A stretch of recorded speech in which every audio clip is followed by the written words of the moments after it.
वंदे मातरम पिला माने आज आमे पाठ पढ़ा आरंभ करवा तो ताले आज आमे कौन पढ़िबा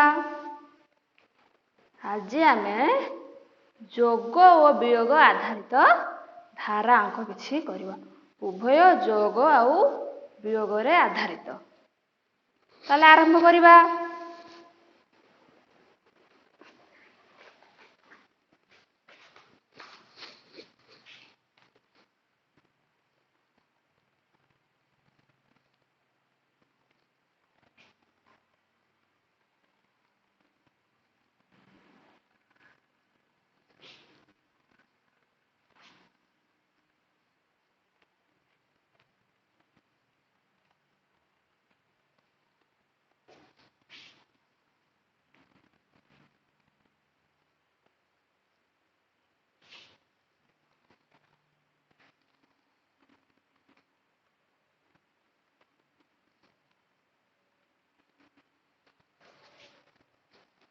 जोग वियोग आधारित धारा गणित है हमरा एक नंबर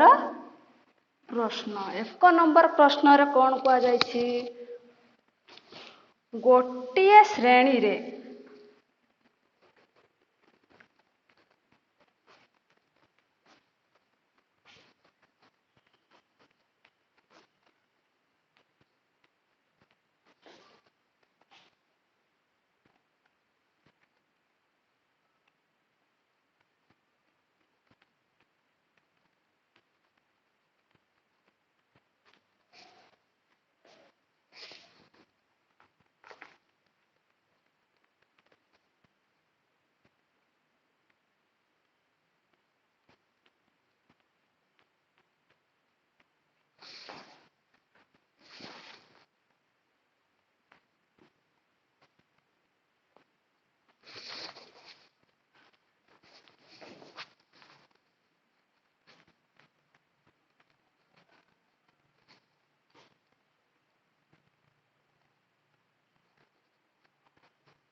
ये हमरो प्रश्न कौन गोटिए श्रेणी रे 42 जन पिला गोटिए श्रेणी रे केते जन पिला 42 जन पिला वर्षा हेबारु 29 जन पिला थिले तले 42 जन पिलारु 29 जन पिला थिले वर्षा हेबारु तले से दिन केते जन पिला आसी नथिले तले हमरो उत्तर कोन हो देखिबा उत्तर केते जन बारे उत्तर रे ताले श्रेणी रे पढुवा पिला संख्या केते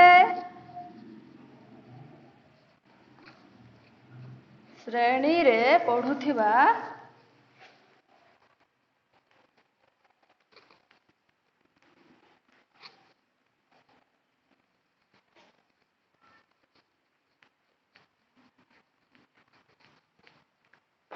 पिला संख्या हमर केते 42 जन 42 जन ना ताहले वर्षा कारणरू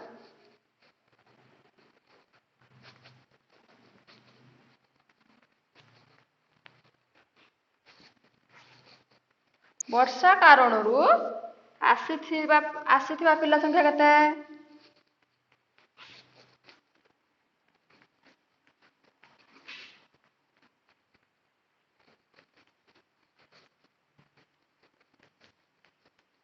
पिला संख्या केते 29 जन तेबे वर्षा कारणरू आसी नथिबा पिला संख्या केते तले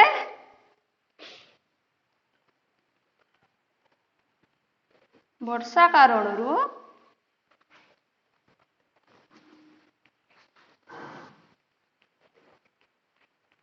आसी नथिबा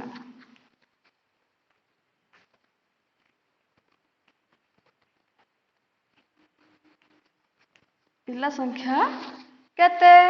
ତାହେଲେ ଆମେ କ'ଣ କରିବା? ଆମର ଗୋଟିଏ ଶ୍ରେଣୀରେ କେତେ ଜଣ ପିଲା? 42 ଜଣ। ତାହେଲେ ଆସୁଛନ୍ତି କେତେ ଜଣ? 29 ଜଣ। ତାହେଲେ ଆମେ କ'ଣ କରିବା? 42ରୁ 29 କି ବିୟୋଗ କରିବା।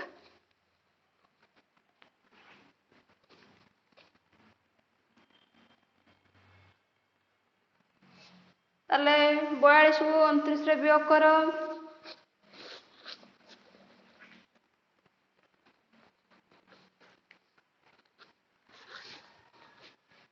ପ୍ରଥମେ ଆମେ କୋଉ ଘରୁ ବିୟୋଗ କରିବା?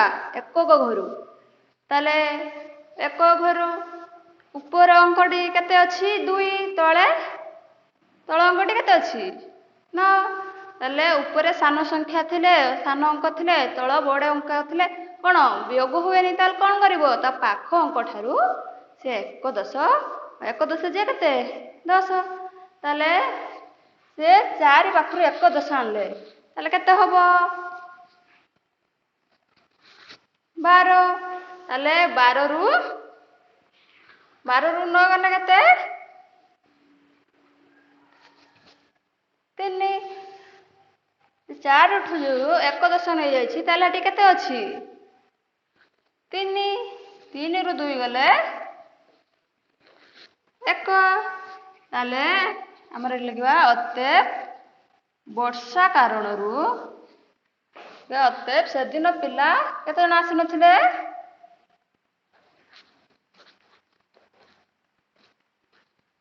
ଦିନ କେତେ ଜଣ? 13 ଜଣ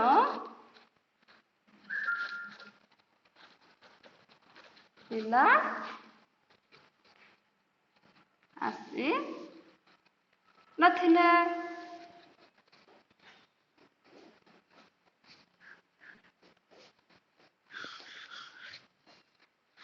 ସମସ୍ତେ ବୁଝିପାରୁଛ? ବୁଝିପାରିଲ ତ?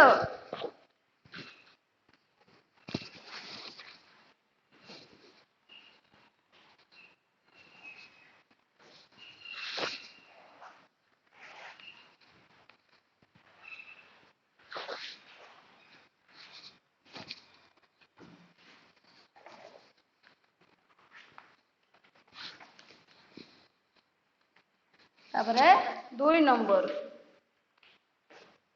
2 ନମ୍ବରରେ କ'ଣ କହିଛି? ଗୋଟିଏ ଦୋକାନରେ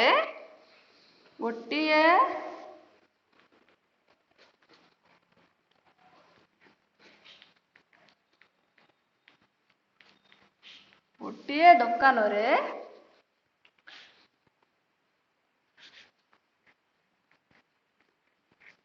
72ଟି ନଡ଼ିଆ ଥିଲା।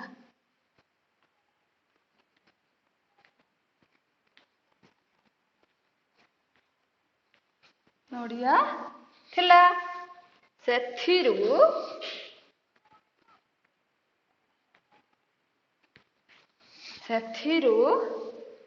28ଟି ନଡ଼ିଆ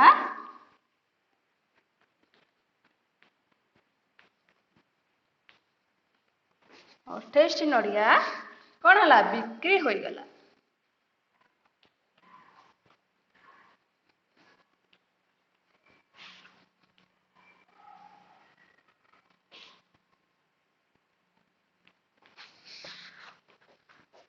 ଏବେ ଆଉ ଦୋକାନରେ କେତୋଟି ନଡ଼ିଆ ରହିଲା?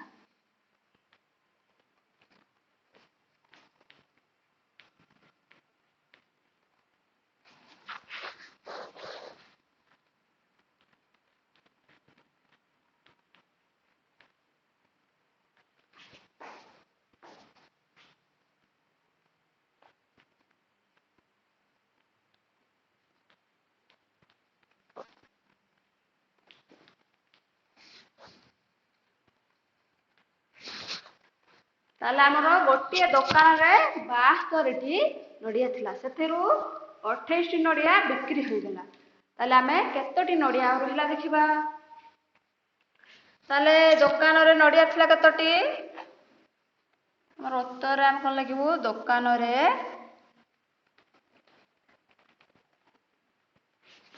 ନଡ଼ିଆ ଥିଲା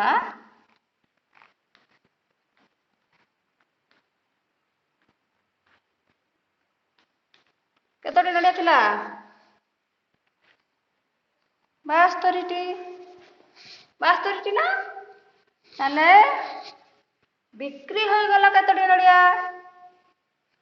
ଦେଖିବା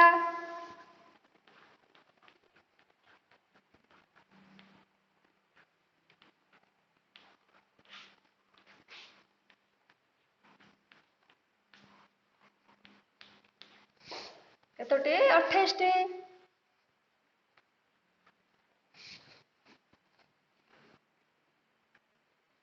ତେବେ ଦୋକାନରେ ନଡ଼ିଆ ରହିଲା କେତୋଟି ଦେଖିବା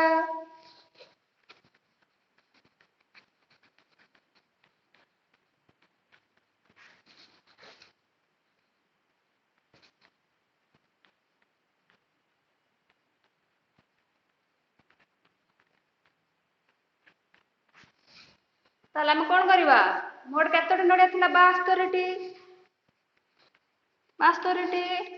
ରୁ ବିକ୍ରି ହେଇଗଲା କେତୋଟି 28ଟି ତାହେଲେ ଆମେ 72ରୁ 28 ବିୟୋଗ କରିଦେବା ତାହେଲେ 72ରୁ 28 ବିୟୋଗ କର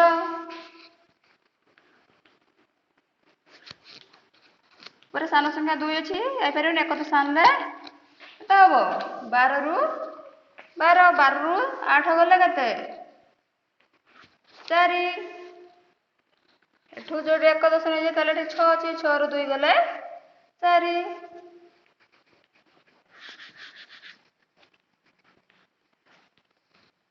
ତାହେଲେ ଆମେ ଏଠି ଲେଖିବା ଅତେ ଦୋକାନରେ ଆଉ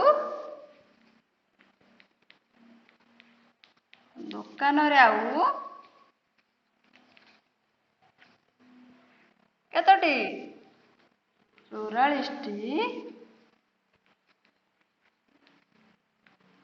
ନଡ଼ିଆ ରହିଲା ସମସ୍ତେ ବୁଝିପାରିଲ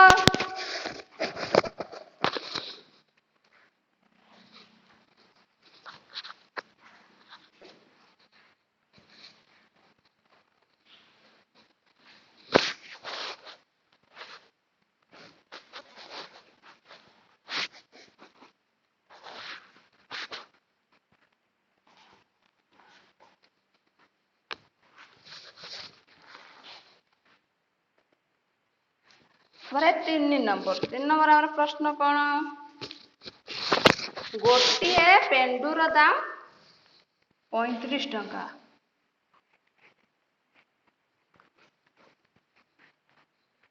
गोटे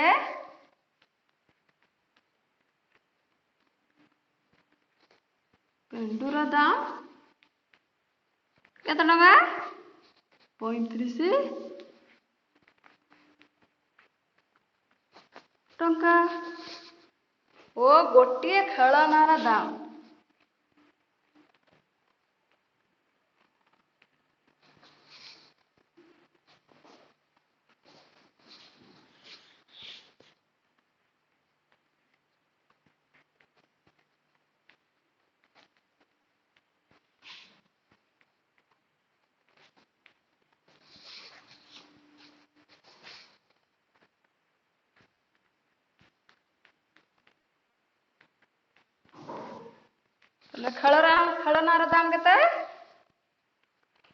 60 टंका तुम पाखरे केते टंका अछि तुम पाखरे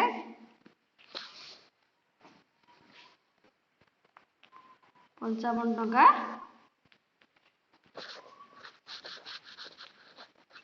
अच्छी आउ केते टंका हेले तुमे प्रत्येकरू गोटे लेखाए खेलना किणी पारिबो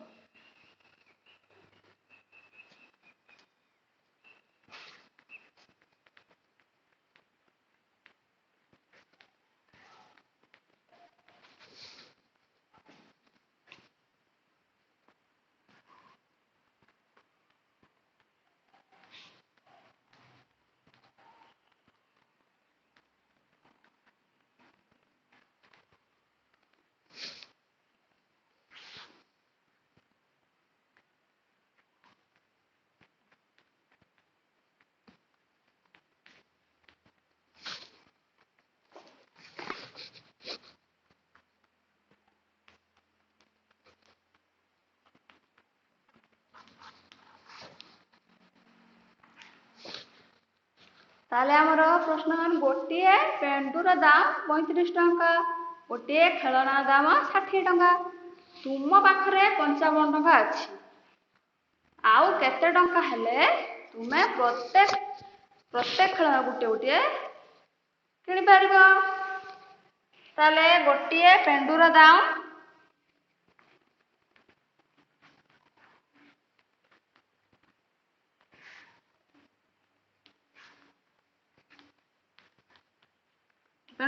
କେତେ? 35 ଟଙ୍କା।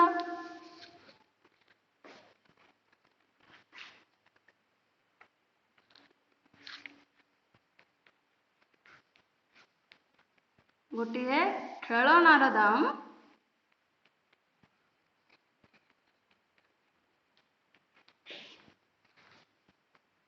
60 ଟଙ୍କା। ତାହେଲେ ପେଣ୍ଡୁ ଆଉ ଖେଳନା ଗୋଟିଏ ପେଣ୍ଡୁ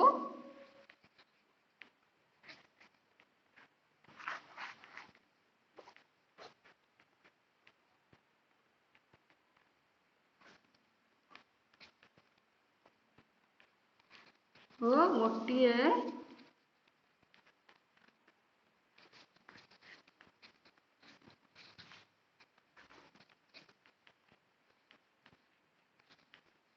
ଖେଳନା ମିଶି ତାହେଲେ କେତେ ଟଙ୍କା?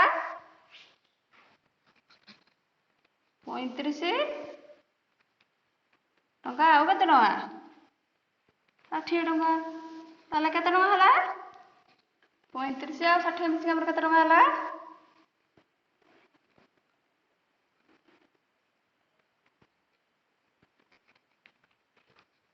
95। ତାହେଲେ ଗୋଟିଏ ପେଣ୍ଡୁ ଆଉ ଗୋଟିଏ ଖେଳନା ମିଶି କେତେ ଟଙ୍କା ହେଲା? 95 ଟଙ୍କା। ତାହେଲେ ତୁମ ପାଖରେ ଅଛି କେତେ? 55 ଟଙ୍କା। ତାହେଲେ ଆଉ କେତେ ଟଙ୍କା ହେଲେ ତୁମ ପାଖରେ ଅଛି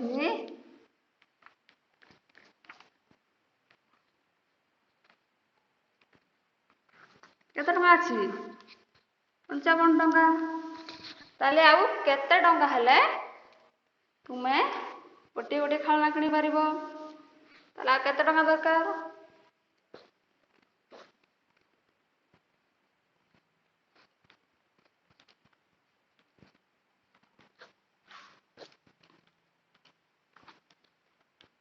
ତାହେଲେ 95ରୁ ଆମେ 55 ବିୟୋଗ କରିଦେବା।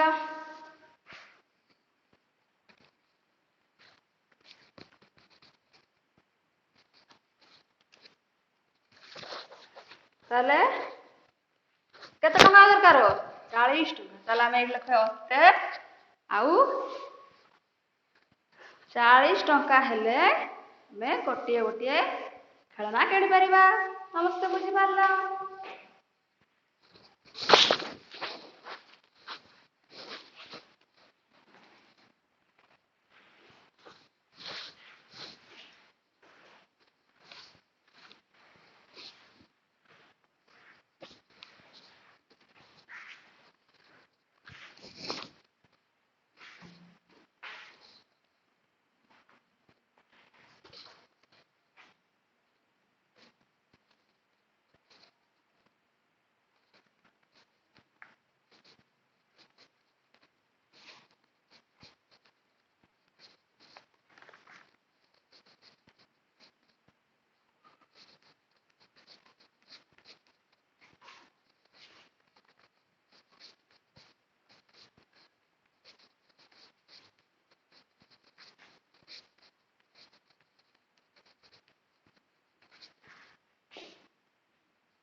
ତୁମର ବୟସ କେତେ ବର୍ଷ? 34 ବର୍ଷ।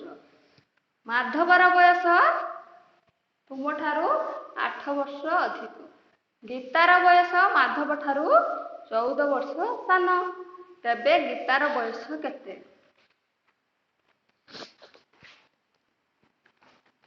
ତାହେଲେ ଉତ୍ତର ଆମେ ତୁମର ବୟସ କେତେ?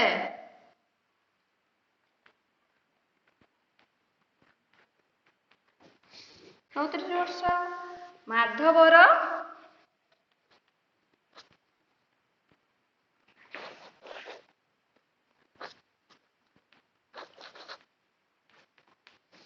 ବୟସ କେତେ? ତୁମଠାରୁ 8 ବର୍ଷ ଅଧିକ। ତାହେଲେ 34 ବର୍ଷ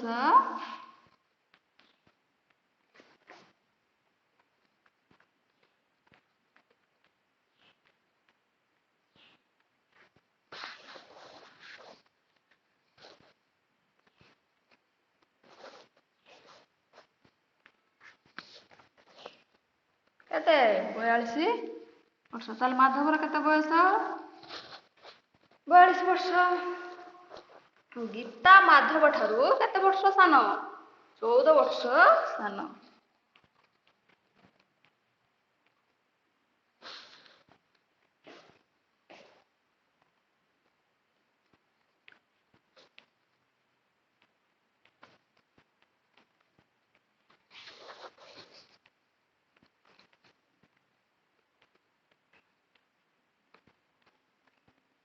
ଚଉଦ ବର୍ଷ ସାନ। ତାହେଲେ ଗୀତାର ବୟସ କେତେ?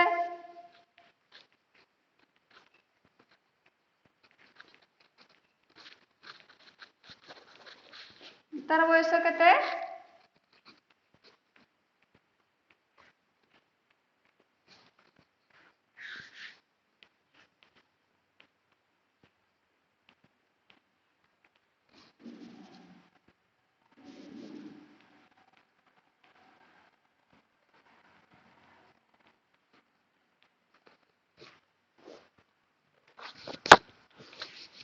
ତାହେଲେ 42ରୁ ଆମେ 14 ବିয়োଗ କରିବା।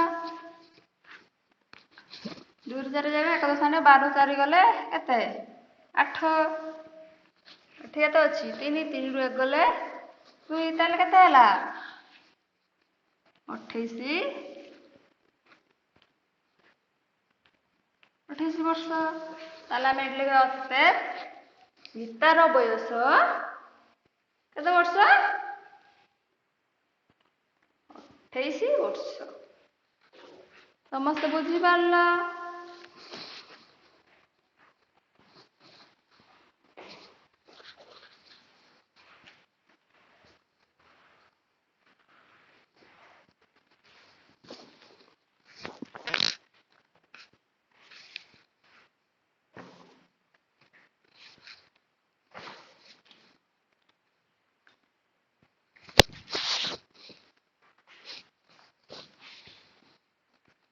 अरे 5 नंबर आमर प्रश्न कौन देती देखा 45 20 और 15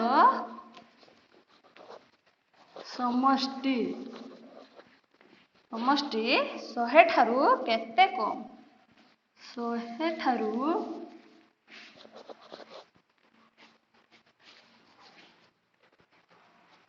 केते कम देखा ताले समष्टि माने किस सब मिसी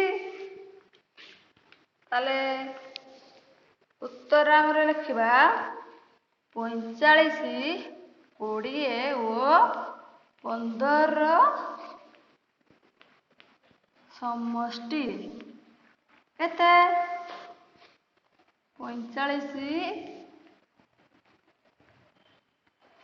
20 15 को आम जोग करदेवा ताले जोग कले केते हबो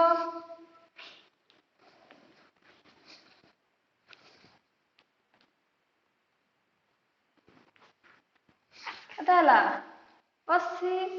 ତାହେଲେ ହଉଛି ଏଠି 100 ଠାରୁ କେତେ କମ୍। ତାହେଲେ ଆମେ ଲେଖିବା 100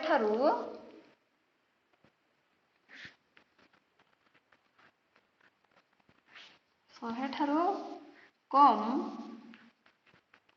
କେତେ ଦେଖିବା। ତାହେଲେ ଆମେ 100ରୁ 80 ବିୟୋଗ କରିବା। ତାହେଲେ 100ରୁ 80 ଆମେ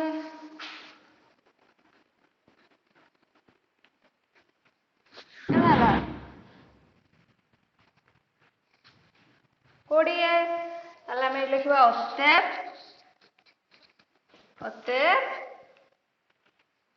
45, 20 ଓ 15 ର ସମଷ୍ଟି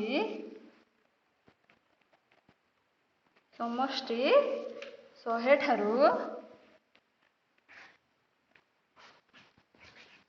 20 କମ୍। ସମସ୍ତେ ବୁଝିପାରିଲ?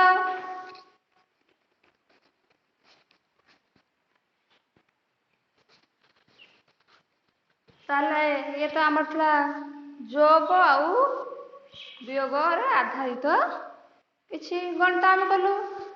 ତାହେଲେ ତୁମ ପାଇଁ ଆଜି ପାଠ ଅଭ୍ୟାସ କରିବ କ'ଣ ନା ଗୁଣନଖନ୍ଦା ଅଭ୍ୟାସ କରିବ। ଗୁଣନଖନ୍ଦା ମାନେ କ'ଣ ପଣକିଆ। ତାହେଲେ ଆମେ କେତେ ଯାଏ ଯାଇଥିଲୁ 7 ଯାଏ। ତାହେଲେ ଆଜି ଆମେ 8 ଆଉ 9 ଅଭ୍ୟାସ କରିବା।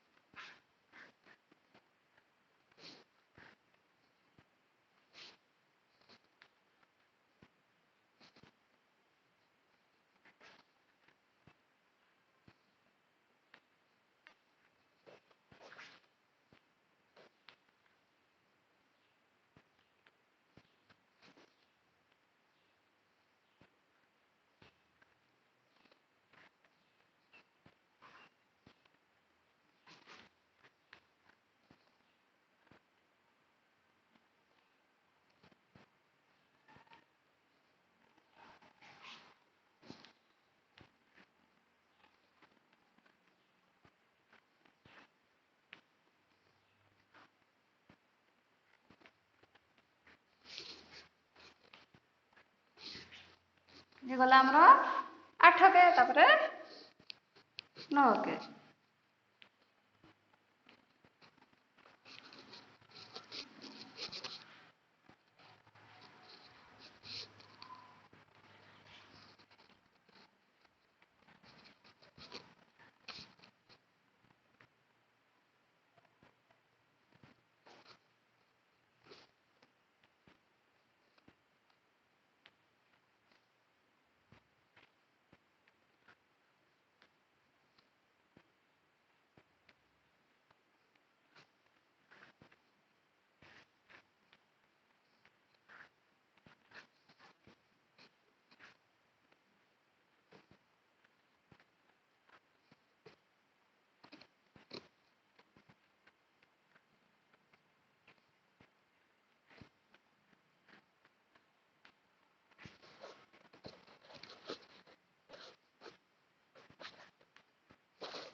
ତମେ କ'ଣ କରିବ ନା ଘରେ ଅଭ୍ୟାସ କରିବ। ଆଗରୁ ତ ଦିଆଯାଇଥିଲା ସେଗୁଡ଼ିକ ମଧ୍ୟ ଅଭ୍ୟାସ କରିଥିବ। ଆକୁ ତମେ ଅଭ୍ୟାସ କରିବ। ତାହେଲେ ଆଜି ତ ଆମର ସମୟ ହେଇଯାଇଛି। ବନ୍ଦେ ମାତରମ୍।